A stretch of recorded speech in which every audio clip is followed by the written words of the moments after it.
Today, it's our huge pleasure to be speaking with Sister Anne Marie Kirmse. Sister Anne Marie Kirmse is a nun in the Dominican Order, a doctor of theology, and for 20 years, from 1988 to 2008, served as the assistant to His Eminence Avery Cardinal Dulles when he served as the Laurence J. McGinley Professor of Religion and Society at Fordham University. Today happens to mark the 1-year anniversary from Sister Anne Marie's retirement from Fordham University, and we offer congratulations to her. I've asked today that Sister Anne Marie would join us for a conversation about this book, Evangelization for the Third Millennium, published by Avery Cardinal Dulles. The text is a collection of his lectures as McGinley Chair at Fordham University. Sister Anne Marie, thank you so much for being with us today. You're welcome. My pleasure. Sister Anne Marie, you served Avery Cardinal Dulles from 1988 to 2008. Would you be willing to share with us when and how you came to know Avery Cardinal Dulles? Well, it's a long journey.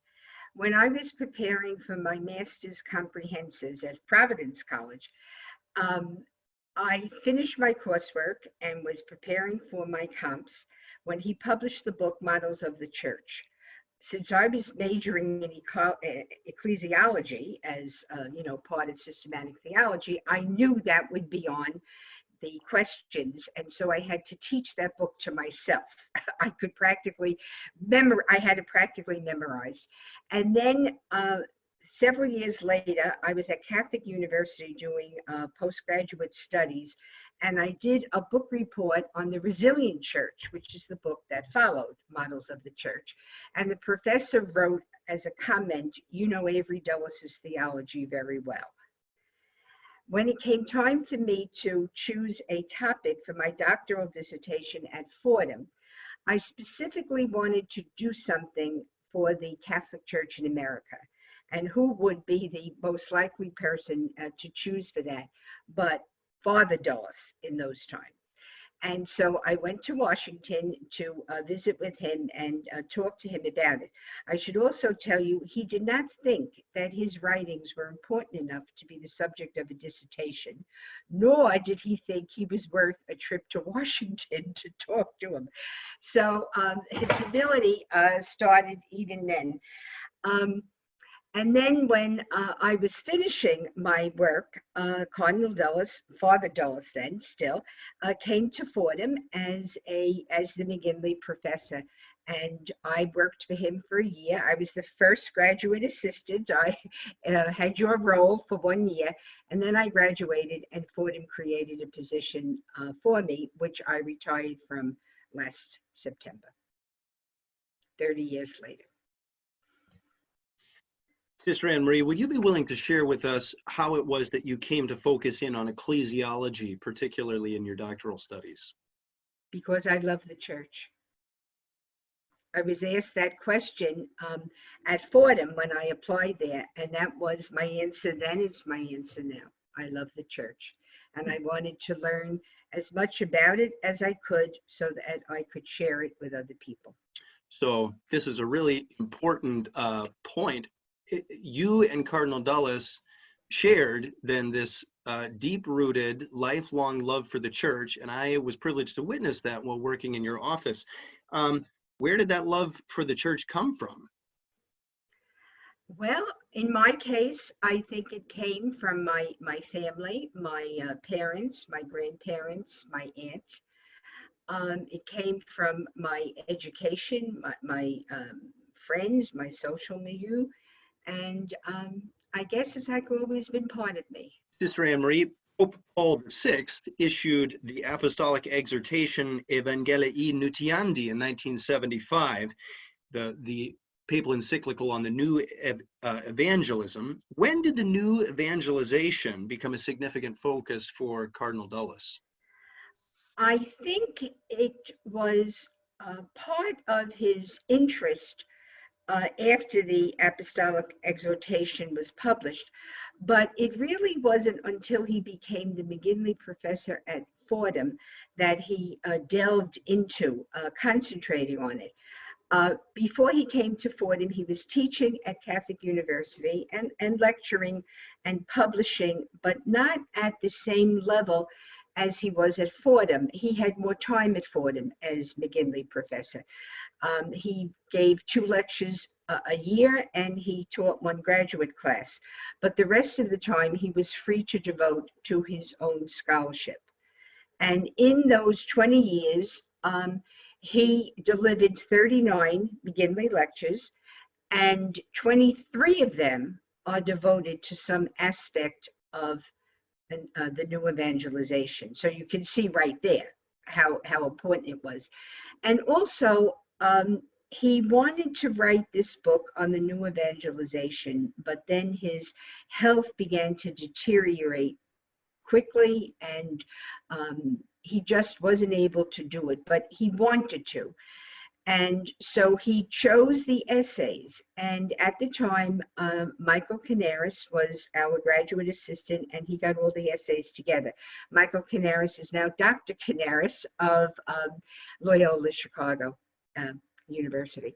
So then the Cardinal would go over the material, and at first he would cross out the things that he wanted to change. But when he was no longer able to use his hands, he would crunch the bottom of a piece of paper, and I would go through it looking for what I thought was the situation he wanted changed. If I couldn't find it, I moved the stylus line by line until he shook his head.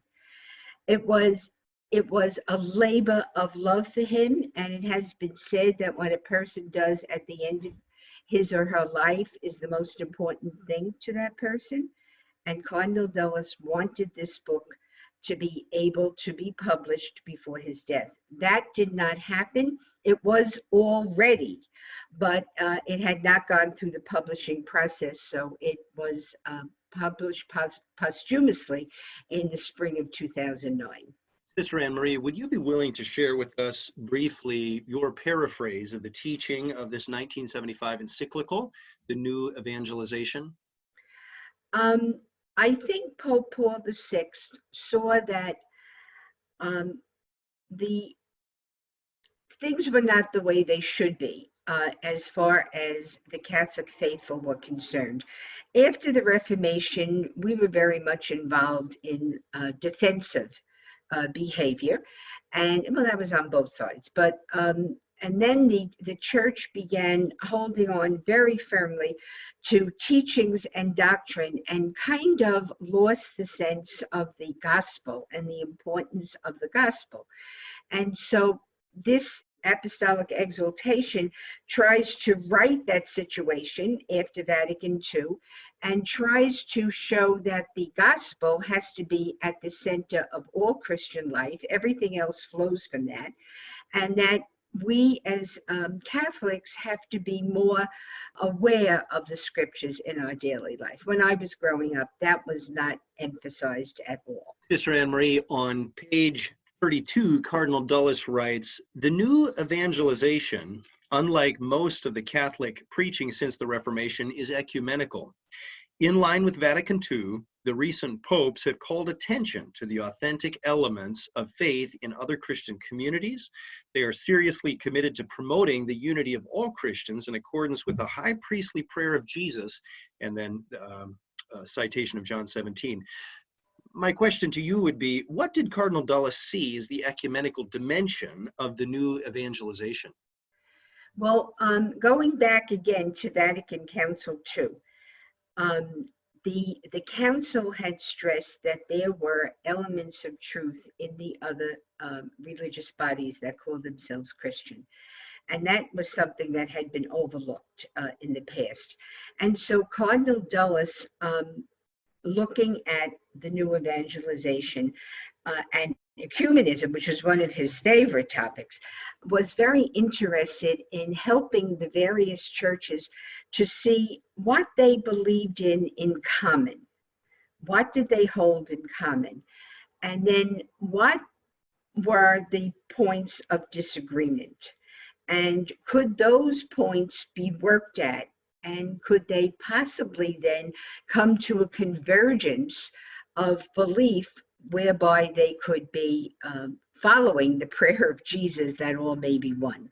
So it was a way of dialogue with all of these other groups, and looking for points of agreement, starting off with points of agreement and then looking to disagreement. Now, that did not mean that he meant anything should be watered down in any group, that everything should be approached, I'm quoting him now, straightforward and honestly. And where there was disagreement, it was not so much we agree to disagree, but it was a way of looking into those disagreements and seeing if there were commonalities in those also, and looking from the historical perspective, where they began and did they still hold true today. So that would be his ecumenical thrust. Sister Anne Marie, chapter 6 of the text Evangelization for the Third Millennium is titled The Evangelization of Culture and the Catholic University. How did Cardinal Dulles see his work as a university professor participating in the work of the new evangelization? Well, he sees the university as a place of inquiry, of research, of learning. So it is not a place of catechesis or religious instruction, as would be in a church or with younger students in a religious school. But he felt that culture has a lot, it's very reciprocal with the church, that the church is really incarnated in a particular culture, and that culture has to be taken into account.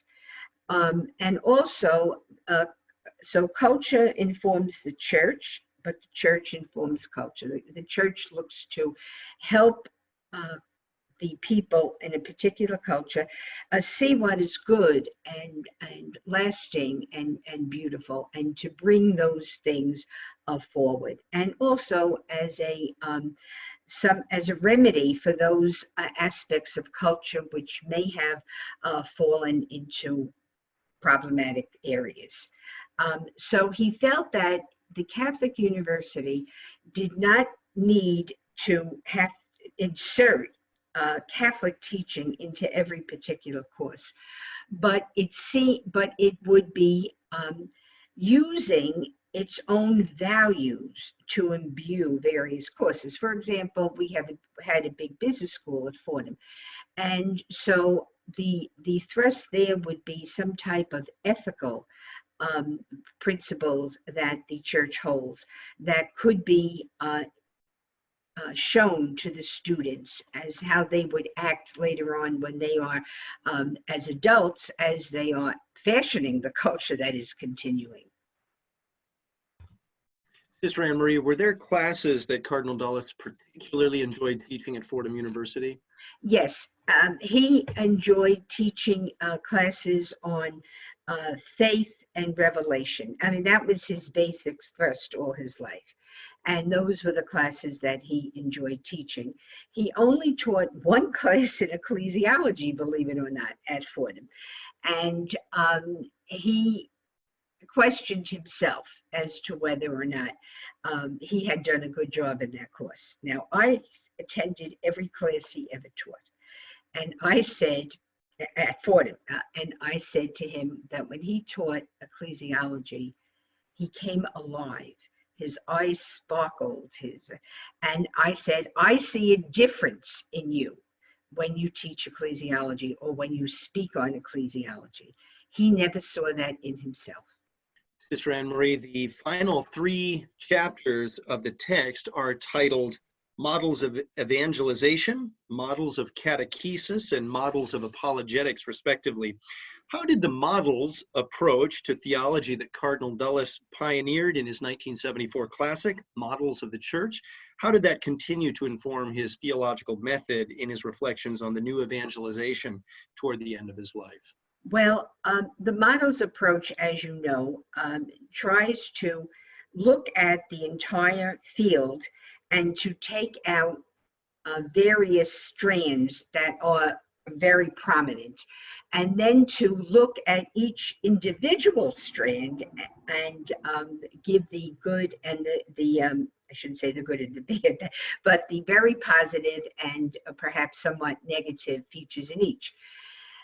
So what he did in those three topics that you mentioned in those chapters, he tried to show various groupings that the different approaches could be listed as, and then to give the points that were very good and that the points that were little deficient.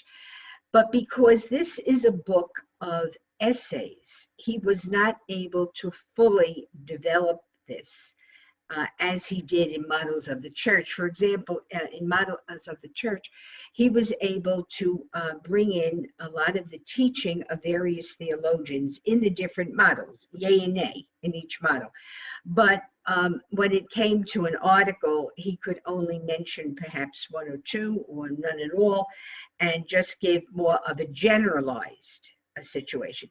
But as always with the models, approach, he tries to show that no one model is sufficient in itself, and that because a person prefers a certain model does not mean it is the be-all and the end-all of that particular topic, and therefore other models should be looked at as well, and then the whole becomes better than the sum of its parts.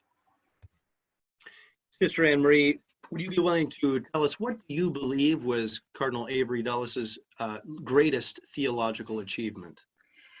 I think that he always strove to be on the via media, the middle way, that he tried not to tend to one side or the other, continuously, but that to look at the best of both sides. And he said himself, back in 1976 in the Brazilian church, I am not easily labeled as a conservative or liberal. To the conservatives, I'm too liberal, and to the liberals, I'm too conservative. So and that just got more and more prominent as the years went on. But he always maintained that middle of the road, and he tried to show what was good in every approach, whether it was far right or far left. And to try to take out the good and show the good and how that could be used. He also never denigrated any of his opponents, or and there were many of them. He never called anyone names, he ever put anyone down, but he always tried to see what was the good in that person's work. Yes, he was a gentleman in the finest sense of that word, and he was Catholic to his core, being very, very inclusive. Sister Anne Marie, if I can close with a question that we've been asking all of the interviewees on this program, and that is this. What would it mean for the church to be united today? How might we recognize this unity, and what is it that we can do to pursue this unity in the church that Jesus prayed for in John 17? And if I may ask you, if there is a significant difference between your own answer and the answer that you suspect Cardinal Dulles would have given to that question, I'd be grateful for those reflections as well. I think at the basis of Christian unity is the fact that we cannot do it on our own. Cardinal Dulles always spoke about the importance of the Holy Spirit and of following the Spirit's lead, not saying, well, we can bring the churches together, or we can't bring the churches together. We have to leave room for the Spirit. And secondly, I think he would want what would the church look like if it was united?